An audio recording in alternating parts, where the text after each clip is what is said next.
నమస్తే మిత్రులారా, నేను మీ జర్నలిస్ట్ శంకర్ని. ముఖ్యమంత్రి రేవంత్ రెడ్డి గారు ప్రపంచ దేశాల్లో ఉన్నటువంటి ఆ దేశాల సుందరీమణులను అందాల భామలను తెలంగాణకు తీసుకొచ్చి తెలంగాణలో ఈ అందాల పోటీల వ్యవహారాన్ని నడిపిస్తూ ఉన్నారు. 300 కోట్లు ఖర్చు పెట్టారు దానికోసం. రూపాయి 2 రూపాయలు కాదు. ఈ 300 కోట్లు ఎందుకు ఖర్చు పెట్టిరయ్యా అని చెప్పేసి నాలాంటి అడిగితే తెలంగాణలో ఉన్నటువంటి పర్యాటక కేంద్రాలను ప్రమోట్ చేయడానికి ప్రపంచ వేదికల మీద వాళ్ళు చెప్తారు చేయడానికి అని చెప్పేసి చెప్తున్నారు. అయితే 300 కోట్లు ఖర్చు పెట్టి ఇవన్నీ చేస్తున్నటువంటి రేవంత్ రెడ్డి గారికి ఒక పెద్ద చిక్కొచ్చి పడింది. నిన్నటి నుంచి ఆ చిక్కొచ్చి పడింది.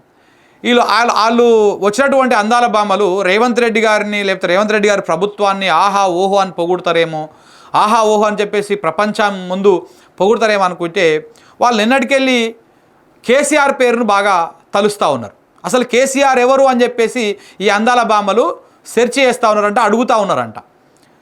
అసలు కేసీఆర్ ఎవరు అని చెప్పేసి. ఎందుకు కేసీఆర్ ఎవరు అంటే, ఎందుకు ఈ చర్చ వచ్చింది, దేనికోసం వచ్చింది అంటే, ఒకసారి మనము ఈ అందాల భామలు తెలంగాణకు వచ్చిన కా నుంచి ఒకసారి మనం చర్చ చేసుకోవాలి, మాట్లాడుకోవాలి.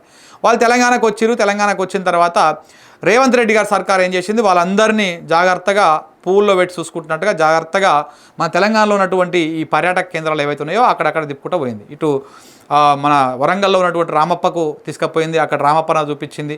అలాగే దాని తర్వాత పిల్లలమర్రిని చూపించింది. పిల్లలమర్రికి పోయినప్పుడు అయితే ఏకంగా రేవంత్ రెడ్డి గారు ఆయన తిరుపతి రెడ్డి గారు అయితే మొత్తం అందాల భామల చుట్టుముట్టే మొత్తం ఎలాంటి ఇబ్బందులు లేకుండా ఆయన అన్ని దగ్గరుండి చూసుకున్నాడు.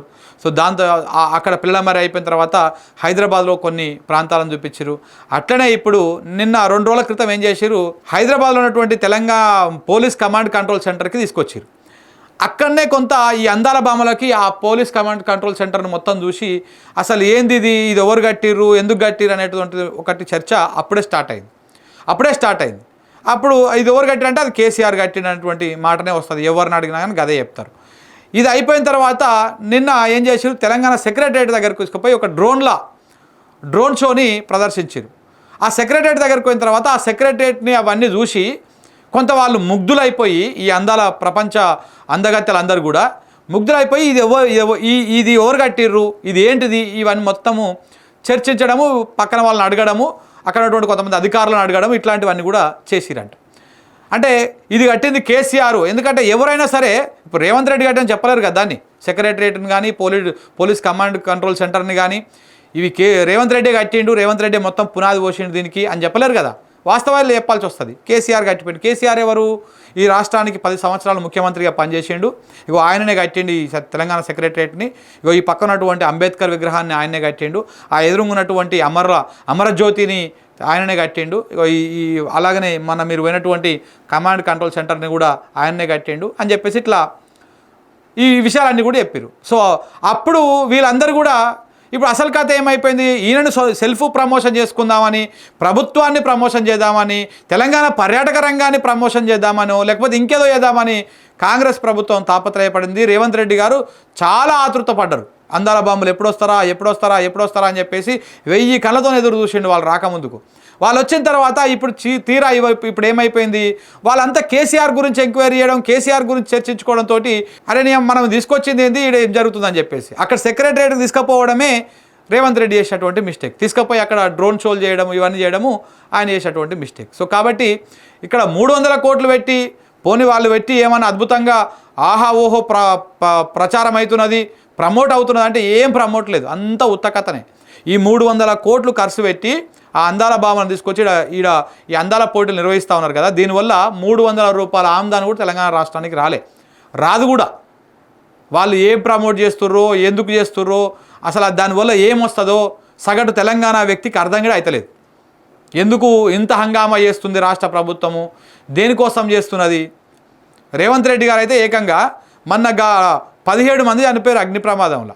చనిపోతే అటు సైడ్ కూడా పోలే, కానీ అందాల భామల రివ్యూల కోసము, అందాల భామలకు సంబంధించినటువంటి వ్యవహారం చూడడానికి మాత్రము ఆయన మటుకు వెంటనే క్షణాలలో వచ్చేసి ఈ పోలీస్ కమాండ్ కంట్రోల్ సెంటర్లో కూర్చొని రివ్యూలు వ్యవహారాలన్నీ కూడా నడిపిస్తూ ఉన్నారు. సో కాబట్టి ఆయన ఏదో అనుకొని ఈ ఈవెంటు వీళ్ళందరూ తీసుకొచ్చి ప్రచారం చేస్తే అక్కడ ఏదో జరుగుతూ ఉంది. తెలంగాణ సెక్రటరియట్కు తీసుకుపోయి కేసీఆర్ పేరును రేవంత్ రెడ్డి గారు ఏమన్నారు, కేసీఆర్ ఆనవాళ్ళు లేకుండా చేస్తా అన్నారు. కానీ ఇలా రేవంత్ రెడ్డి గారు మొత్తం తెలంగాణ వ్యాప్తంగా అందాల భామలకు చూపించిందంతా కూడా కేసీఆర్ ఆనవాళ్ళే. ఇటు కమాండ్ కంట్రోల్ సెంటర్ కానీ, అటు సెక్రటరేట్ కానీ మిగతాయి కూడా కానీ ఇవన్నీ కూడా ఇప్పుడు రామప్పకు కూడా అంతర్జాతీయ గుర్తింపు వచ్చిందంటే దాని వెనకాల పోచంపల్లి శ్రీనివాసరెడ్డి అని చెప్పేసి అక్కడ ఎమ్మెల్సీ ఉంటారు, వరంగల్ ఎమ్మెల్సీ. ఆయన కృషి దానిలో చాలా ఉన్నది. సో కాబట్టి ఇట్లా ఆయన హయాంలోనే ఇవన్నీ కూడా పేరు ప్రఖ్యాతలు వచ్చినాయి. సో కాబట్టి ఏదో ఏదామని వస్తే ఇంకేదో అయింది. కేసీఆర్ ఆనవాళ్ళు చెరిపివేదామని చెప్పేసి రేవంత్ రెడ్డి గారు తాపత్రయపడితే ఈ వచ్చినటువంటి ప్రపంచ సుందరీమణులు, ప్రపంచ అందగత్తెలు అందరూ కూడా వచ్చి కేసీఆర్ పేరును మరొకసారి ప్రపంచానికి చాటి చెప్పిపోయినట్టుగానే అవుతున్నది. ఇదే వ్యవహారం మీద ఇప్పుడు చర్చ నడుస్తుంది బాగా. కాంగ్రెస్ వాళ్ళు ఏదో అనుకుంటే ఇంకేదో అయినట్టు అయిపోయింది.